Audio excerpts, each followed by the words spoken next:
Friends, মাত্র ৩টি বিশেষ নিয়ম আপনার কিডনি ধ্বংসের হাত থেকে বাঁচিয়ে দিতে পারে। আপনি জেনে অবাক হবেন।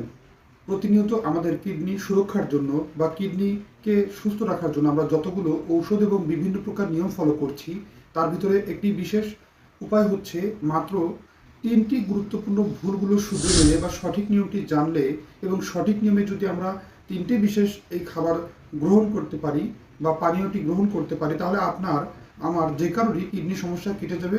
মাত্র 7 দিনের ভিতরেই ভালো একটা ফলাফল লক্ষ্য করতে পারবো। আর কিছু বিশেষ নিয়ম আছে, যে সমস্ত নিয়মগুলো এড়িয়ে চললে কিডনির সমস্যা থেকে সুস্থ থাকতে পারি। আপনি জেনে অবাক হবেন, বিশ্বে বড় ধরনের একটি বিশেষ সংখ্যায় লোক যারা কিডনির সমস্যায় আক্রান্ত হয়ে কিডনি ধ্বংসের দিকে এগোচ্ছে, কিডনি নষ্ট হয়ে যাচ্ছে শুধুমাত্র খাবার, প্রসেসিং খাবার এবং অতিরিক্ত খাবারের লবণ গ্রহণ এবং খাবারে কিছু ভুল ত্রুটির পাশাপাশি দৈনিক পর্যাপ্ত পানি পান না করা, প্রস্রাব আটকে রাখা, এরকম বিভিন্ন জটিল সমস্যার কারণে। তাই বুঝতেই পারছেন কতটা জরুরি আজকের গুরুত্বপূর্ণ আলোচনাটি। না কেটে সম্পূর্ণরূপে দেখবেন। যারা সময় স্বাস্থ্যকতা চ্যানেলটি এখনো সাবস্ক্রাইব করেনি, তারা অবশ্যই চ্যানেলটি সাবস্ক্রাইব করে পাশে থাকা বেল আইকনে ক্লিক করে নিয়মিত আপডেট নিয়ে চলুন গুরুত্বপূর্ণ আলোচনাতে চলে যাওয়া যাক। কিডনির সমস্যা একটি কমন ব্যাপারে পরিণত হয়ে গেছে। বর্তমান সময়ে অনেক বেশি পরিমাণ রোগী কিডনির সমস্যায় জর্জরিত। কেউ বা অতিরিক্ত পরিমাণ হাতে পায়ে, সাধারণত মুখে পানি লাগার মতো সমস্যা, কারো কারো পেট ফুলে যাওয়ার মতো সমস্যাও তৈরি হয়ে যায়। কিডনির সমস্যা আসলে বড় ধরনের ঝুঁকির মুখে ফেলতে পারে। কারো কারো কিডনিতে স্টোন প্রবলেম তৈরি হয়। আপনি জানেন কি এই ধরনের সমস্যার সমাধানের জন্য মাত্র 3টি গুরুত্বপূর্ণ খাবার, যেগুলো আপনাকে সুস্থ করে দিতে পারে। প্রথম নাম্বারটি হচ্ছে সামান্য পরিমাণ কুসুম গরম পানি। রাত্রিতে শোবার পূর্বে পান করার অভ্যাস তৈরি করা। রাত্রিতে শোবার পূর্বে কুসুম গরম পানি, যা আপনার দেহের টক্সিনকে বের করে দেয়, যা কিডনিকে সুরক্ষা নিশ্চিত করতে খুবই গুরুত্বপূর্ণ ভূমিকা পালন করে। একটি বিশেষ গবেষণায় দেখা গেছে, যারা রাত্রিতে শোবার পূর্বে এই কুসুম গরম পানিটা পান করেন, এটি আপনার দেহের টক্সিন বের করে দেওয়ার মাধ্যমে কিডনিকে সুরক্ষিত রাখতে এটি খুবই ব্যবহার্য এবং খুবই কার্যকরী ভূমিকা পালন করেছে। এই বিশেষ গবেষণার ফলাফলটি সাধারণত উন্নত বিশ্বের বিভিন্ন দেশে পরীক্ষা দ্বারা প্রমাণিত। তাই আপনারা নিজেরাও এই বিশেষ সহজ উপায়টি অবলম্বন করতে পারেন। দ্বিতীয় নাম্বার যে বিশেষ উপায়টি, সেটি হচ্ছে কিডনির সমস্যা কাটানোর জন্য আপনারা সামান্য পরিমাণ লেবু, অর্থাৎ 1 থেকে 2টো পাতি লেবু সুন্দরভাবে পানিতে চিপে নিয়ে এটি সুন্দরভাবে মিশিয়ে পান করতে পারেন। লেবুতে থাকা সাইট্রেট, যা আমাদের কিডনির ভিতরে যদি স্টোন জমা হয় এটিকে ভেঙে বা এটিকে নষ্ট করে দিতে সক্ষম, এবং কিডনিতে জমে থাকা পাথর, ক্ষুদ্র অংশ এবং ময়লা, যা পরিষ্কার করতে, কিডনিকে ক্লিনসিং করতে এটি খুবই গুরুত্বপূর্ণ ভূমিকা পালন করে।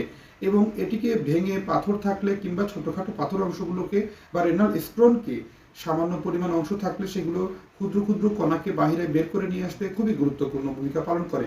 অর্থাৎ দ্বিতীয় নম্বর যে পন্থাটি, এটি সাধারণত কিডনি স্টোনের রোগীরা তাদের উপরে এই বিশেষ নিয়মটি ফলো করতে পারেন।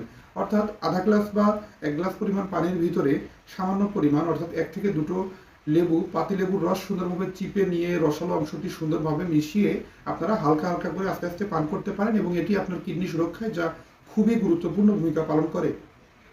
তৃতীয় নম্বরটি যে বিশেষ নিয়মটি, সেটি হচ্ছে কিডনি সুরক্ষায় গুরুত্বপূর্ণ ভূমিকা পালন করে মেথি জল। 2 চামচ পরিমাণ মেথি 1 গ্লাস পানির সাথে সুন্দরভাবে মিশিয়ে রাত্রিতে ভিজিয়ে রেখে সকালে তা সুন্দরভাবে পান করতে পারেন। আপনি জানেন কি মেথি জল কতটা কার্যকরী? মেথি রক্তের শর্করাকে কমিয়ে সঠিকভাবে নিয়ন্ত্রণ করতে সাহায্য করে এবং এরভাবে কিডনিকে সুরক্ষিত রাখতে যা খুবই গুরুত্বপূর্ণ ভূমিকা পালন করে। মেথি একটা বিশেষ গুরুত্বপূর্ণ মেডিকেল সম্মত এবং এটি আয়ুর্বেদ শাস্ত্রে বিশেষভাবে পরিচিত একটি নাম। এর সঠিক ক্ষমতা আছে রক্তের সুরক্ষাকে সুন্দরভাবে, রক্তের শর্করাকে কমিয়ে এর সুরক্ষিত রাখতে সাহায্য করে।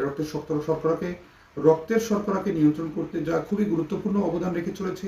সুন্দরভাবে এটি 2 চামচ পরিমাণ পানির সাথে মিশিয়ে রাত্রিতে রেখে সকালে যদি সঠিকভাবে এই পানিটি সুন্দরভাবে সেঁকে নিয়ে পান করলেও ভালো একটি ফলাফল লক্ষ্য করা যায়। বন্ধুরা, কিডনি সুরক্ষার জন্য যতগুলো 3টি বিশেষ বিশেষ নিয়ম বলেছি, এগুলো অনেক অনেক বেশি পরিমাণ গুরুত্ব সহকারে দেখা এবং প্রস্রাব আটকে না রাখা, সঠিক সময়ে প্রস্রাব করা এবং পর্যাপ্ত পরিমাণ পানি পান, অর্থাৎ সারাদিনে 4 লিটার পরিমাণ পানি পান করা একজন প্রাপ্তবয়স্ক ব্যক্তির জন্য খুবই গুরুত্বপূর্ণ। এই নিয়মকানুনগুলো সঠিকভাবে ফলো করুন। ভুল নিয়মে ভুল ঔষধ নিজে নিজে সেবন না করা এবং চিকিৎসকের শরণাপন্ন হয়ে একজন রেজিস্ট্রারপ্রাপ্ত চিকিৎসকের কাছ থেকে ঔষধ সেবন করা অভ্যাস তৈরি করা। অনেক সময় অনেক বেশি পরিমাণ NSAID বা non steroidal anti inflammatory drug বা ঔষধ বিভিন্ন প্রকার ভাবে সেবন করা হয়ে থাকে, ভুল ত্রুটি করে থাকে কেউ কেউ। এরকম অভ্যাস থাকলে অবশ্যই আপনি আপনার নিকটস্থ চিকিৎসকের শরণাপন্ন হয়ে সুচিকিৎসা নিশ্চিতকরণের মাধ্যমে কিন্তু অতি দ্রুত আপনি ভালো থাকতে পারেন। ধন্যবাদ বন্ধুরা, আজকের এই আয়োজনটি কতটা কাজে লেগেছে আপনার উপরে, বা আজকের এই 3টি যে নিয়ম, হোম রেমেডিগুলো কতটা আপনার জন্য সঠিকভাবে নিজের উপর প্রয়োগ করার জন্য প্রস্তুতি নিচ্ছেন, তো অবশ্যই কমেন্ট করে জানাবেন। অনুষ্ঠানটি ভালো লাগলে লাইক করে শেয়ার এবং সাবস্ক্রাইব করতে ভুলবেন না। আল্লাহ হাফেজ।